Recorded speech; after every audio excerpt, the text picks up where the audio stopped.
Holiday season can often bring up feelings of nostalgia and traditions of the past. KALB's Julie Sober sat down with local historian Michael Wynn to talk about some of those old holiday traditions and take a peek at what life was like here in Cenla during Christmas of yesteryear.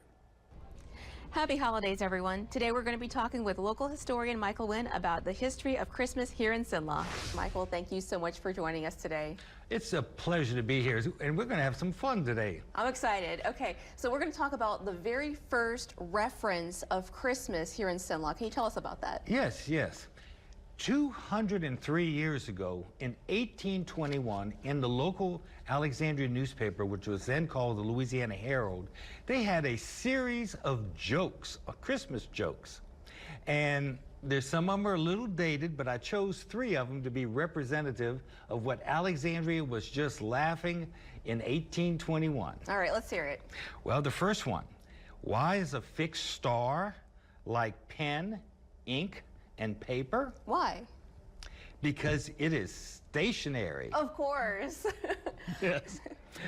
Why is love like a potato? Why? Because it shoots from the eye. You got to think about that one. You definitely do. And of course, the newspapers were all written by men back then, so this last one is a little male-oriented. In what month do ladies talk the least gossip? Which month? February, of course, because it's the shortest month. Of course. Of course. All right, so let's move on to the Civil War. How did families and soldiers in the Civil War celebrate Christmas here in Cenla? Of course, during the Civil War, the families here in Cenla were all very, very concerned about their boys fighting the war, whether they would ever come back. And there wasn't much they could celebrate with, but they did have a little bit of celebration. They decorated their Christmas trees with hardtack. Now, hardtack is a dry biscuit. They also decorated their Christmas trees with salt pork, mistletoe, ivy, and holly. And they also made some decorations. They strung popcorn and dried fruit. Now, the soldiers, the Confederate soldiers back then, also kind of celebrated Christmas. They looked forward to presents from home, such as clothing and other things they would need, as well as a bottle of whiskey. And the soldiers on Christmas Day, if they weren't fighting, would have contests, including the grease pig contest, chasing after the pig, and whoever catches it gets to cook it and eat it. And at the end of the war, in December 1865, when the war was over with, there had been a blockade for 4 years in Alexandria and Pineville. And for the first time in 4 years, children could receive actual toys that were brought in at Christmas time in December 1865. Wow. So it was a wonderful Christmas for those families who did have soldiers that came home. All right. So let's move on to the 1800s, right? We're going to talk about how Christmas was celebrated in the 1800s here in Cenla. Well, there's numerous newspaper references, and some of them are very, very interesting. For example, in 1867, the gifts that were listed for children in Alexandria and Pineville were, and they're kind of strange, horses and dogs, wheelbarrows and firecrackers, children's military clothing, and skates. And in 1868, St. James Episcopal Church held their first official Christmas party with a Christmas tree and refreshments and charged $1 admission, but you did get a present before you left. In the 1870s and 1880s, having a circus in town was a big deal at Christmas. It was a true way of enjoying it. What fun at Christmas time in 1884. Interesting. So you could really ask for a pony for Christmas during that time. Yes, and you could get a pony. People were keeping ponies in their yard. Amazing. Here in Alexandria. Absolutely. All right. So let's move on now to World War II. World War II was a very different time for Cenla.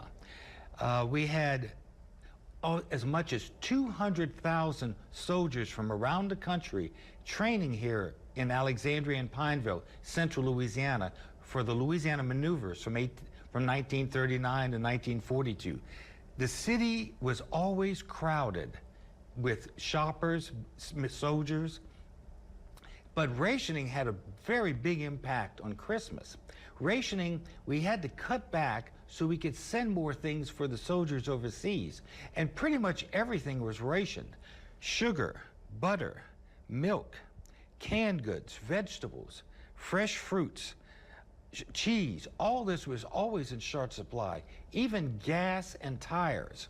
So celebrations were cut back very much during Christmas time. Also, the Hugh Delman House, which is now the site of the parish library's headquarters, they had a gigantic V in front of it. And V, of course, stood for victory, victory over the war. And one last thing, they didn't sell Christmas trees during the war. People went into the forest to cut their own Christmas trees. And a lot of people went to the Kisatchie National Forest to cut down their trees. But quite frankly, I would not suggest doing that today. Right. Okay, so you mentioned earlier about the Bentley. You have a Bentley Christmas story, and we have the Bentley here decorated in this nice Christmas. So what was that Christmas Bentley story you have for us? Absolutely. Christmas time in downtown Alexandria was a wondrous thing. And one of the places that celebrated it the most was always the Hotel Bentley, as shown in this picture. But in the earlier years, in the 1930s and 40s, and maybe as late as the 1950s, there was a gigantic gingerbread house built inside the Hotel Bentley that you could actually go inside. And anytime anybody was in the lobby, you could be served gingerbread cookies during Christmas time. Oh, how wonderful. I love gingerbread personally. So do I. That's awesome. I'd also like to mention Welland's department store. Welland's was famous for having almost 50-foot shopping window in front. And it was full of animatronic figures of Santa Claus's house, the elves making toys. I've heard stories from little children who are now in their 80s and 90s say it was just the most wondrous place in the world. People from all over central Louisiana went to watch and stare at the Welland's window to see these wonderful displays. Wonderful times in the old days in central Louisiana. That's awesome. All right. Well, Michael, thank you so much for joining us today and telling us a little bit of Cenla Christmas history. It's a great pleasure to be here, and I thank KLB, and I wish everybody in Cenla a Merry Christmas and a Happy New Year.